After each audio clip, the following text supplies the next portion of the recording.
Welcome to the Ricky Matthews Show from the Citizens Bank Studio. I'm thrilled to be here today and appreciate you listening or watching on Facebook or YouTube or SuperTalk TV or your favorite podcast. We appreciate you engaging with the show, however, whenever you want to do that. We get lots of feedback about the multimedia platform, and people appreciate that. But don't let there be any confusion. Radio is king, and the opportunity to be on the SuperTalk network is really important. We appreciate you being here as we celebrate so many people working hard to make our state a better place to live, work, and play. Hey, listen, I don't have any big things to share or things to focus on this morning before we go to our guest. I'm just going to jump right into our guest, someone I really look forward to engaging with.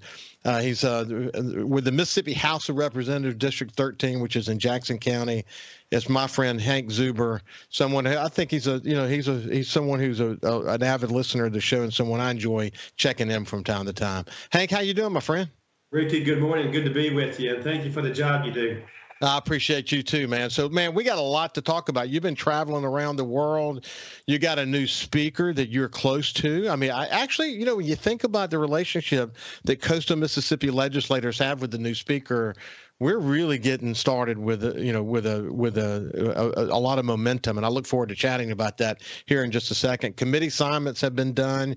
You've got a new committee assignment in state affairs. It's actually a new committee. We're going to chat about that as well. The mood in the legislature is one that says we're going to do a lot of different stuff simultaneously. Big economic development projects. We're having discussions about healthcare in Mississippi in ways we haven't before.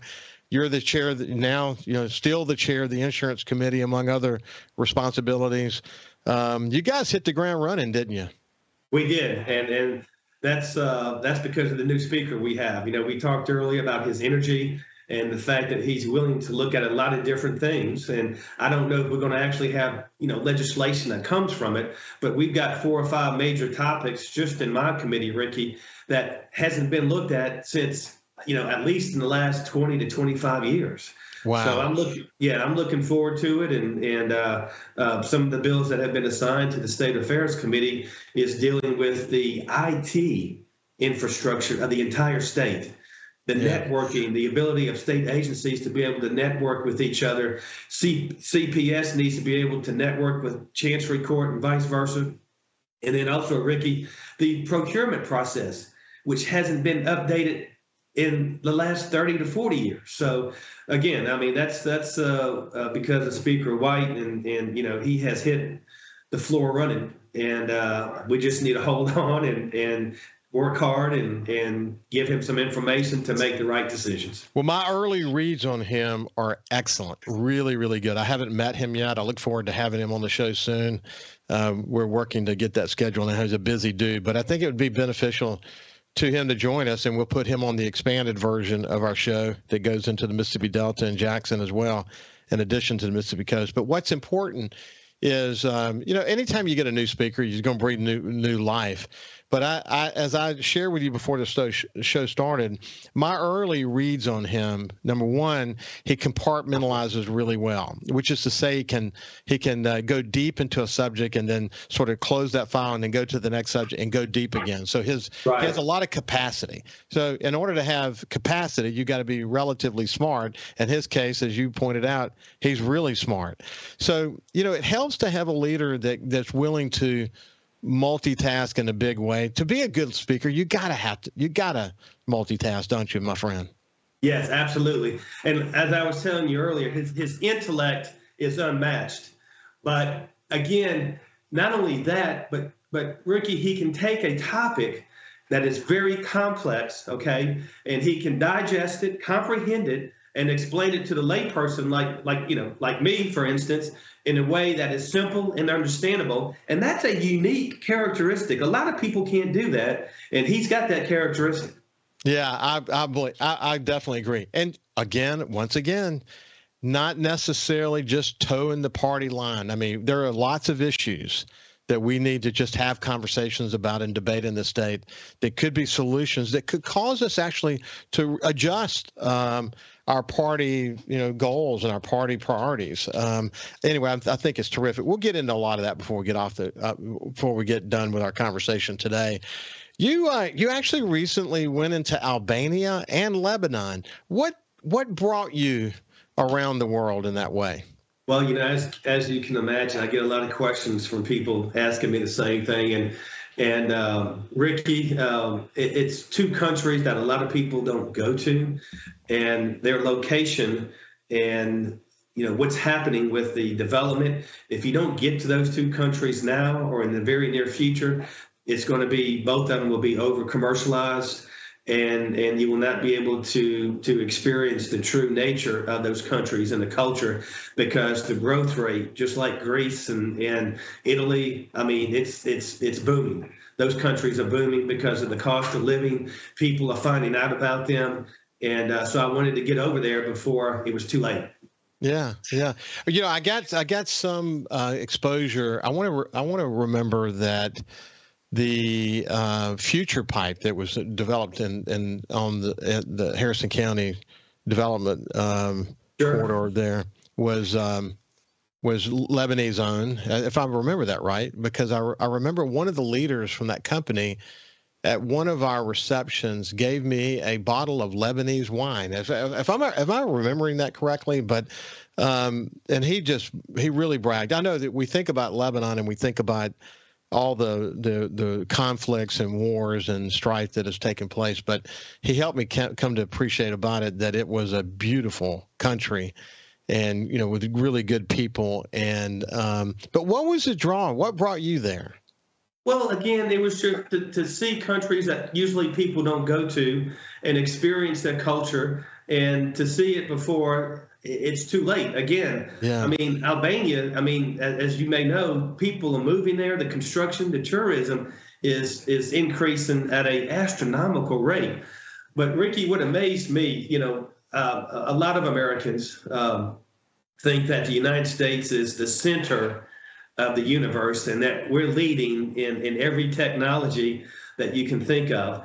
But I was actually amazed and astonished by the technology and what is happening in those two small countries. Specifically, for example, Ricky, in Albania, their EV, electrical vehicle population or usage rate has got to be above 50%. Now, that's not hybrids. This is, I mean, the cars that are being driven in Albania are over 50% totally electric. And it's, and who has heard of Albania? Hardly anybody. And again, it's amazing. You go over there and you see all this construction and you see these gas stations, because it takes a little bit longer to charge an electric vehicle, but their gas stations are like just little resort areas. And it's amazing to see just totally electric vehicles everywhere, and that's predominantly the mode of transportation. Well, people have heard at least the term Balkan, but you think about it's Europe's Balkan Peninsula.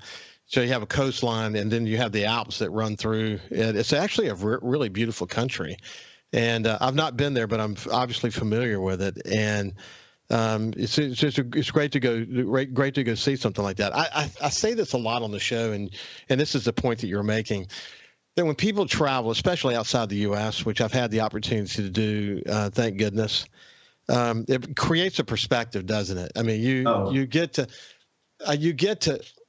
to really appreciate that we're not necessarily the center of the universe, as you pointed out, and there's a lot to learn from going abroad, isn't there? Absolutely. And case in point, in Lebanon, you bring up the country of Lebanon, and what's the first thing that comes to mind, Ricky? Conflict, war, and that's there. I mean, Beirut, unfortunately, it's a big city, but it has several issues. But you get outside of Beirut. I went to Zaleh, right across from the Syrian border. Again, just a beautiful area of the country, of the world. The food, the wine. Zaleh, as you mentioned earlier, you were talking about Lebanese wine. Zaleh is the city of love and wine.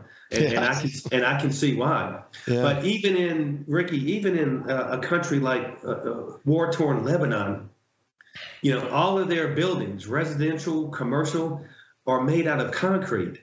There's no structures made out of wood. Everything is concrete, and every building every single building has solar panels on top of it. Yeah, it's amazing. It's amazing. Yes. I mean, the Hey, technology that's I being felt the used. same way when Ann and I went to Croatia and toured that beautiful country, and took it all in and got to see the decisions that her grandparents made to come through Ellis Island to go to Biloxi, and the difficulties they were having back in those days that led to them making that perilous decision. But man, there's a lot to appreciate from it.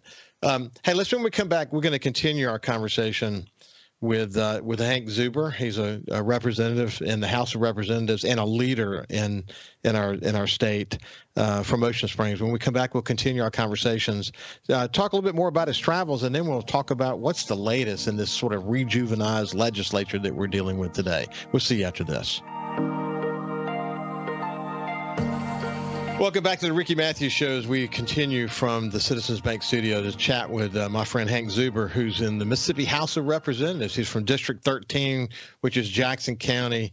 He's from Ocean Springs. He loves Ocean Springs, and he brings a deep love of coastal Mississippi to his role in the Mississippi legislature, his really important role. Among many other leadership roles he's playing, he is the chair of the Insurance Committee in the House, and you can only imagine how important that is to coastal Mississippi. Hey, before we get to the legislature and the latest there, because I know there's a swirl of activity happening there right now, in your travels, when you come home, what are some of the big you mentioned the EVs, and you mentioned the solar panels and concrete construction and those things. Those are all incredibly important and notable. What are the headlines for you as you come back into America from your travels? Well, what do you appreciate? You mean whenever you come back? It's just no traffic. Although the traffic is increasing more on the coast, but you have less traffic.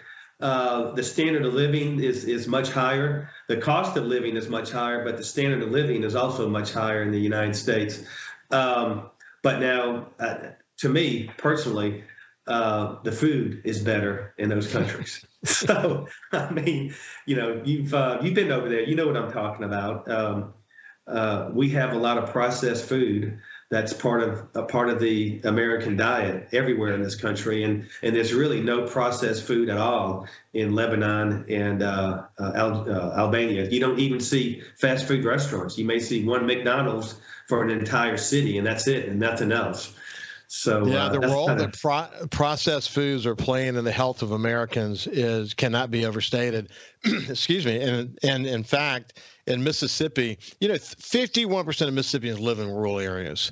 And it's sad when you start to think about how a lot of them eat. And it may be the local convenience store, going in and getting some Doritos and a Coke and whatever. That's how some people get their food.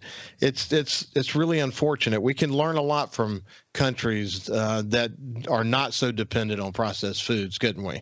Absolutely. And it's better for you. It tastes better. But I think that, that's coming to the forefront in this country, and the downside of processed food, and we're making some progress. We're making some progress, Ricky, in Mississippi with obesity. Those obesity rates are coming down for the first time in a long time. So that's good news. But you've got to make that type of food accessible to all parts of the state also, and that's part of the big picture.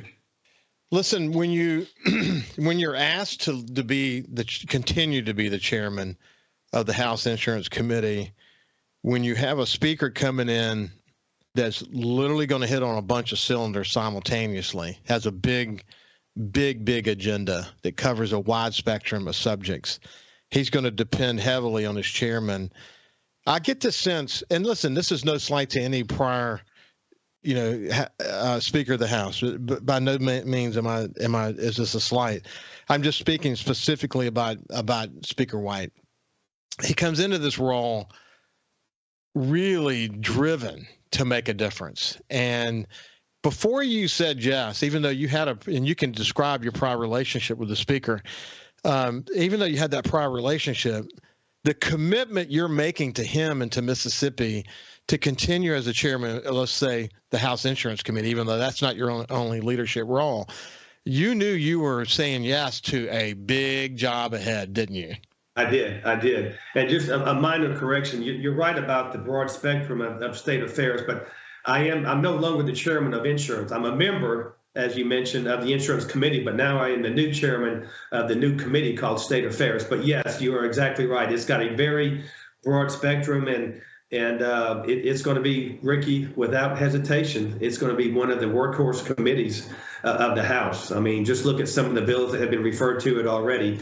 IT infrastructure, technology infrastructure of the whole state, the procurement process for the whole state. Both of those topics, neither one of them have been looked at since I've been up here. And that's been, 24 years. And so it's time. So listen, just one quick point on the information about chair of the insurance committee and the information that carried forward for me for this show. It had you still as the chair, so I didn't even question it. I just rolled with it. But I'm looking forward to get. You have a lot of assignments that have been made, and as I mentioned, looking forward to going to the updated section on the House of Representatives website, so I can have all that information for Sure. future shows. But there is, when you think about the speaker, there again, coming back to the point I made, there are a lot of issues going to get tackled this legislative session in ways that, and I feel the same sense coming from Delbert Hosemann, that there's an openness to have lots of conversations that maybe we weren't willing to have before, and we're actually going to do that, aren't we? And Speaker White has been very open about that, and he stated it many times on several different occasions. I mean, and people want to kind of focus on Medicaid, but he wants to look at healthcare in toto. Yeah, he wants I agree. he wants to look at the entire healthcare industry and delivery in the big picture. Yeah, and to me that's the right approach. I mean. And again, everybody keeps saying Medicaid, but there's a lot more to it than just Medicaid. Should the state of Mississippi, Ricky, have their own healthcare exchange like Arkansas, or should we rely solely on Medicaid and the federal government? That's something that's going to be looked at. So it's everybody's excited. There's a new energy to the Capitol, and like I said, I mean, just hold on, because it's going to be a tremendous ride. Hey, listen, let's just on healthcare for a second.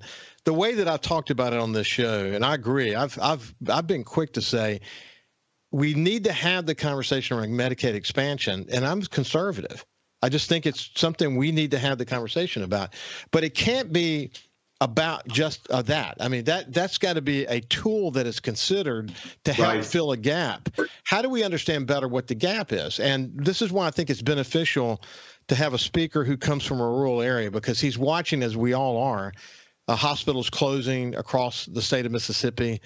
And in some ways, if you're in a community where a hospital is closed, or the healthcare choices for you, if your family is sick or in an accident, have been severely diminished, if not completely eliminated, then it's, a Katrina hit your community, a healthcare Katrina hit your community. So what I think we ought to do is we ought to approach it like that and say, okay, the bigger problem is this, that we've got a healthcare delivery challenge in the state of Mississippi. Now, what it might do, let's do a current process analysis first. Where are the hospitals located now?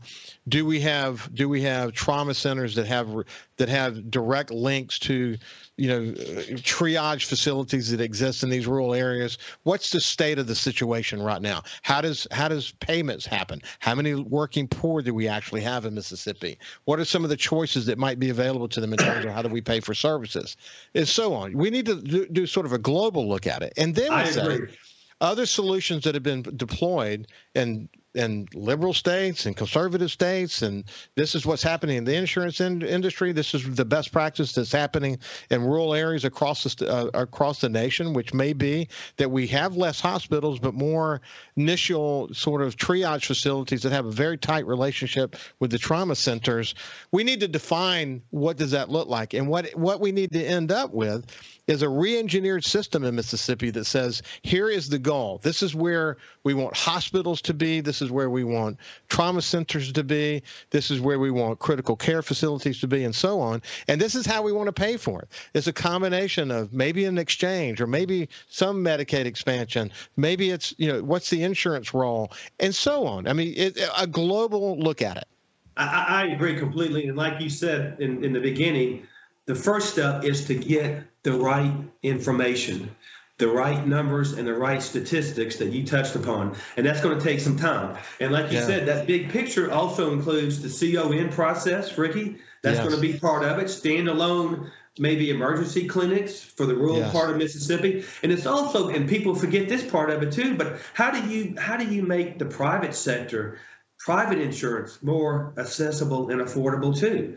So it's a big picture, and it's not going to be something that happens overnight. But the very first thing that we need to do is get the right statistics, numbers, and information. Well, see, what I used to say when I went into companies, and I was involved in a lot of what we call re-engineering of companies later in my career, and starting new companies and helping companies evolve, et cetera.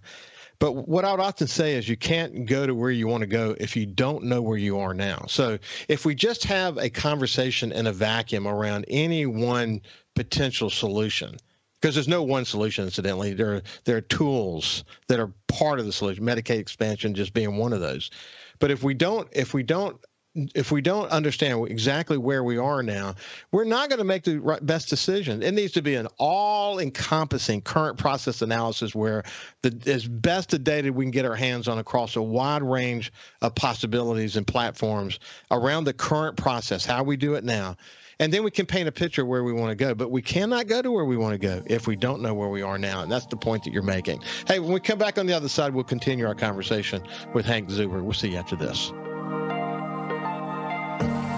Welcome back to the Ricky Matthews Show from the Citizens Bank studio. I have my friend, a representative in the House of Representatives, District 113, which is Jackson County. He's from Ocean Springs. He's a leader in the Mississippi legislature. I think what's really important, Hank Zuber, is that we have a good working relationship, in some cases significantly better than most communities have with the new Speaker of the House. Man, it's great to get started with that relationship and an understanding of coastal Mississippi, isn't it? It is. And, Jason brings a different perspective to the Speaker's office. He spent a lot of time on the coast. I mean, he's not a stranger to the coast. And, obviously he represents the entire state, but he understands that ultimately, your best return is going to come from the coast, whether it be tourism or other economic development projects. So the coast is very important to him, and it will continue to be that way throughout his tenure as Speaker. I was thrilled to see Manley Barton in a key leadership role. That's exciting to see, isn't it? Well, not only that, but Manley has his ear, too. So if something needs to be stressed about the coast, Manley's the person to do it. And you have his ear. I do. It's this was a select committee, as you know, created by the Speaker, and it's going to be one of the workhorse committees. And he has entrusted me with a lot of important issues, and I respect and admire the Speaker. I'm going to work extremely hard to get the right information that he needs, Ricky, on these issues so that he can make the right decision. Yeah, I'm excited for you guys. That's for sure. Hey, listen, economic development. Some people will criticize the state of Mississippi for putting together incentive packages and all of this, but the reality is, until that changes in other states, you got to pay to play in the economic development world. So if we were all playing by the same rules and we didn't have to put incentives on the table, that would be terrific. But that's not the way the world works in this highly competitive economic development world that we're dealing with. And for Mississippi to be in that conversation with these kind of multi-billion-dollar investments, man, that's saying something. We are all in, aren't we? It is. And you got to make sure, you got to trust MDA. You got to trust the experts. I mean, you got to make sure that we don't have another beef plant situation or the Perry County power situation. And, that's not the case here. I mean, the rate of return is going to be tremendous, but the technology that will come to the state of Mississippi because of this is Very, very important. Now, we did get some pushback from some of our constituents that, why are you dealing with China and why do we have to have, a Chinese ownership? And I shared that concern. But it was told to me that after that 10-year period, China will no longer have any interest whatsoever in that JV. So, I mean, the ones who are concerned about China, let's use their expertise. Let's kind of see what type of technology they have in this industry. And then 10 years from now, they're out of the picture. Well, the fact that they're partners with other companies that we do feel comfortable working with, that bodes well for this project, though, doesn't it? Yes, without question. I agree with you. And again, I mean, this could be, this is a game changer. I just see, Ricky, I see the future of Mississippi just being so bright, and other companies locating to Mississippi. The people, Ricky, the quality of life, the cost of living, the cost of business. I mean, where else can you go? Now, We've got some improvement that we need to make, but think about it. I mean, you can't go to California. You can't go to New York. I mean, Florida is getting to the point where it's saturated. North Carolina. I mean, Mississippi is the last state where if you come now, you can get in on the ground level, and the future is bright and unlimited. Yeah, really significant land available. You've got our infrastructure. We've proven that we're willing to work with developers to get infrastructure up and running rapidly. The cost of electricity is extraordinarily low compared. Availability of water. And then, you pointed out that one of the things about Mississippians that I talk about on this show all the time, we see it after natural disasters in a big way, is what is in the whole heart and soul of Mississippians is something that attracts people here. They're connected to that. And right, every state has their issues. I mean, we listen, if you think about it, what we've done to create broadband access in places where they didn't have it before. I spent a lot of time in the Mississippi Delta. There have been miles and miles and miles, if not hundreds, thousands of miles of fiber optic cable laid in places that would have never gotten it before if we had not helped electric co-ops get into the business of doing this.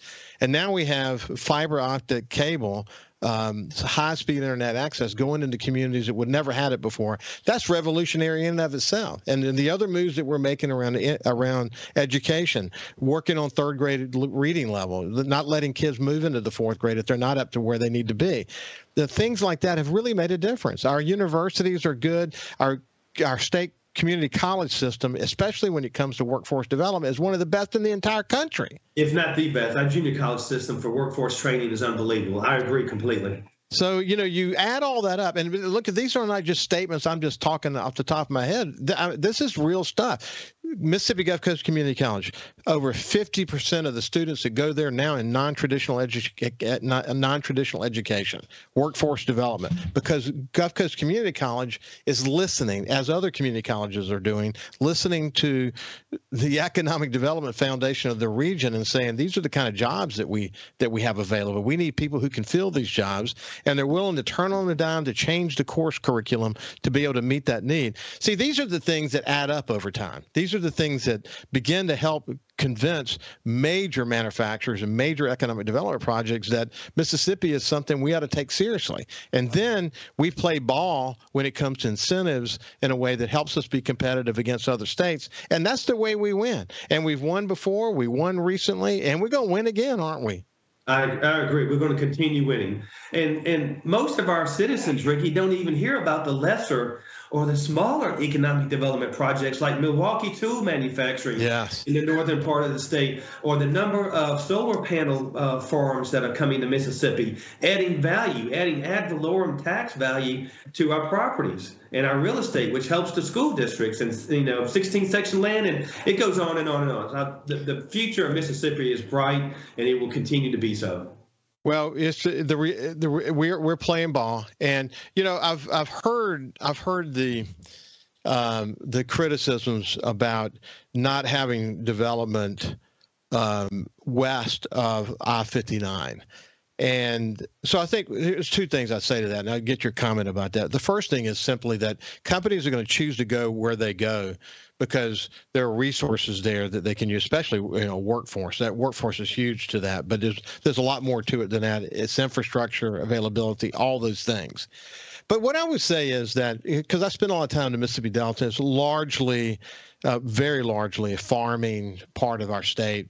But we can't deny, the lack of health care. The lots of issues in the Mississippi Delta that we need to overcome. And some do believe, and I actually believe this too, that if we can't find a way to lift the Mississippi Delta up, then we will always be only as strong as our weakest counties. Even though when you do major projects, a rising tide lifts all boats, we still have big issues in the Mississippi Delta. Instead of just issuing criticisms about all development being east of 59, we should be challenging ourselves to say, how can we bridge that gap and see more projects west of 59? Is that something you think about? It is, and like you said, ultimately that's going to be a private sector decision. But it's something that's another issue that we need to look at. I mean, how do we bring economic development and improvement to the Delta? And I think that's something that Speaker White, I think it's on his agenda also. I mean, he comes from a rural part of the state. And, like you said, though, there's a lot of issues, a lot of local issues that need to be addressed. But again, it's like everything else. Let's open it up. Let's discuss it. Let's talk about it and see what we can do. Hey, listen, I check in with Joe Max Higgins from the Golden Triangle Economic Development Link pretty regularly, just because a lot of stuff, as you pointed out, major stuff going on all across the state that would otherwise be out of sight, out of mind for coastal Mississippians. But you think about the billions of dollars of investments that have been made in that part of the state. That's an important economic driver for our state, just as the coast is an economic engine. We need us all to win, don't we? Yes. And Ricky, I want you to maybe look into this a little bit more, but and this is something I'm going to look into, but I have been told that Mississippi's universities, we are almost at the very bottom in terms of the SEC schools, considering the number of patents that our research, not just research institutions, but all of the institutions, Mississippi State, Ole Miss, USM. So that's something that we need to look into, and we need to get them in front of us and say, hey, do we need to change something here? Because we're not getting the patents from our research and our money that we're spending on our universities like some of these other schools. And I think that would help the economy too. Well, it's actually a really good point. I think it's something we better think about. Hey, when we come back on the other side, we'll continue our conversation with Hank Zuber and get him to describe, where does this session go from here? What does he anticipate as he gets his arm around all these roles that he's going to be playing? We'll see you after this. Welcome back to the Ricky Matthews Show from the Citizens Bank studio. My friend Cal Curley, I see him. I probably don't mention his name enough. I'm looking at him through the video monitor as we speak, and am reminded about how you can set your clock by Kyle. He's going to be there for me and us every step of the way, and it's not easy to produce this show. I know that. The tech side can be challenging at times. But anyway, thanks, Kyle. You are the man. You bet. Okay, there he is. There's the silent man there behind the mic over there. Anyway, we're having a conversation with Hank Zuber. He is in the House of Representatives representing District 113 in Jackson County. He's from Ocean Springs. He loves Ocean Springs. But, the years of being in the legislature, Hank, has really provided you with a really kind of global view of Mississippi, hasn't it? It has a different perspective within the House. You got to remember, I came in the year 2000, and that was the Democrats were in control. Tim Ford was the Speaker of the House, and then after Tim, it was Billy McCoy for 2 terms. So, and I keep telling Speaker White, I appreciate the responsibility and the possibility of getting things done, because back in those days, it was a lot different. I mean, if you had an R behind your name, you wasn't even able to speak sometimes. There's been a revolution. I knew Tim well, and of course, Speaker McCoy. Gosh, I had so much respect for him. A worm farmer from Lorenzi, Mississippi. And I say, when we had the meeting out in a tent at the Prime Outlets I think 3 or 4 weeks after Hurricane Katrina, when President Bush came down and joined us. I don't know if you were in the tent with us. You might have been. You probably were there. But I got there, and Governor Barber had said to me, we're going to speak. Jim Barstow is going to speak. Anthony Pye is going to speak. Then you speak, and then we're going to turn it over to the president. And you say what we forget to say. That was my instructions. And so that's what I did. But after the meeting, I had a really good interaction with the president afterwards. But also, Billy McCoy came up to me afterwards and put his arm around me, and he said, look, I know there's a lot of politics in this state, but right now Mississippi needs us to be together. You let me know anything you need. He was really a trooper, especially on things like, for example, dockside gaming and moving it to inland gaming. He was a trooper, wasn't he? Well, one of these days, and I don't know if we have enough time, but I need to tell you that story because I remember the day that he called us in. He called the Gulf Coast delegation in, and he initially told us, Ricky, that he wasn't going to bring it up. That he wasn't going to bring up the 500 feet legislation allowing them to move in. So, the delegation gets together. Well, what are we going to do now? And it got heated. It got very heated in his office. I mean, I'm looking around and I'm saying, well, is this the way legislation gets done? Is this the way things happen in the House? Because you had a lot of yelling and screaming and everything else that you can imagine. And so we went back to Governor Barber and told him what the outcome was. And he said, well, let's kind of just be patient. Let's just see how everything works out. And then Speaker McCoy called the delegation back in the following day and said, well, look, I don't support it and I'm not going to stop it, but we're going to bring it up for a vote. It's going to be up to the delegation to go working on the House floor and to make sure you have the votes to pass it. And the rest is history. Yeah. That stand down that he did was really important because we were focused on getting people's jobs back, so the casino industry and the supporting industry, so the casino industry and hospitality were so important. Getting people a place to live and getting their kids back in school. So getting all the schools open by October was, man, what a feat that was to have accomplished that goal. But Haley was so focused. In fact, I have him coming on my show. This is playing on Thursday, for a whole full hour, and we're just going to get up to date on what he's been up to these days. So, man, his role in all of that, it can't be overstated. That's for sure. Hey, listen, go ahead. I'm sorry, I didn't mean to cut you off. We all were focused back then. I mean, it was a team effort. Obviously Haley Barber, the Governor Barber, was the leader, but it took everybody. It did. It did. It was significant. Hey, listen, as you approach the rest of the session, it's going to be a dynamic session. Y'all may work harder than you've ever worked before. Starts out with right off the bat with a special session within the session, and then the session continues. It's a longer session than normal. There's a lot of glad handing and happiness that happens at the beginning of the session, and you guys don't even really get working for a few weeks. That didn't happen this time, did it?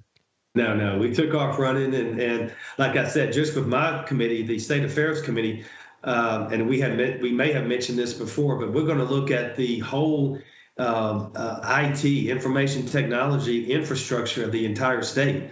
That's never been done. We're going to look at the procurement process in this state, Ricky, that hasn't been looked at in the last 30, 40, 50 years. And so it's going to be a challenge. It's going to be interesting. It's going to be fun. It's going to be a lot of hard work. But I can tell you this, the Mississippi House of Representatives is up to it. I can appreciate how hard those items are going to be, and I look forward to watching your leadership of the new State Affairs Committee. Hey, listen, it has been a pleasure to spend some time with you, Hank. I can't wait to get back together again and put a good word in for the show to the speaker so we can get that scheduled as soon as possible. I can't wait to have him on and get to know him better. And Ricky, I appreciate everything you do for keeping the citizens of South Mississippi informed and educating them about what's going on in Jackson. You bet, my friend. Take care and work hard. You too. Work hard. Have a good week. Okay, buddy. Take care. Okay. Bye-bye. Have a great day, and we will see you tomorrow.